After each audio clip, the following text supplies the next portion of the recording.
তবে ইরান সেই অবস্থান থেকে ফিরে এসেছে। নানা শর্ত দিলেও কার্যত সুর নরম করেছে তেহরান। ইরান এবার সম্মানজনক সমঝোতায় পৌঁছাতে চায়। ইরান বলছে, হুমকির পথ থেকে সরে আসলে যুক্তরাষ্ট্রের সাথে নতুন করে চুক্তির পথ খুলতে পারে।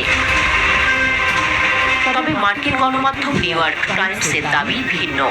তারা বলছে, ইরানের সর্বোচ্চ নেতা আয়াতুল্লাহ আলী খামেনি মার্কিন প্রেসিডেন্ট ডোনাল্ড ট্রাম্পের পারমাণবিক আলোচনার প্রস্তাব নিয়ে দেশের শীর্ষ কর্মকর্তাদের সঙ্গে এক জরুরি বৈঠকে বসেছিলেন। বৈঠকে উপস্থিত ছিলেন ইরানের প্রেসিডেন্ট, বিচার বিভাগের প্রধান এবং পার্লামেন্টের স্পিকার। বৈঠকের মূল আলোচ্য বিষয় ছিল যুক্তরাষ্ট্রের সঙ্গে আলোচনায় বসা উচিত কিনা। ইরানের অর্থনীতি ভয়াবহ সংকটের মুখে। ডলারের বিপরীতে দেশটির মুদ্রা রিয়ালের মান দ্রুত হ্রাস পাচ্ছে। গ্যাস, বিদ্যুৎ এবং পানির তীব্র সংকট দেখা দিয়েছে। পাশাপাশি যুক্তরাষ্ট্র ও ইসরায়েলের সঙ্গে যুদ্ধের আশঙ্কাও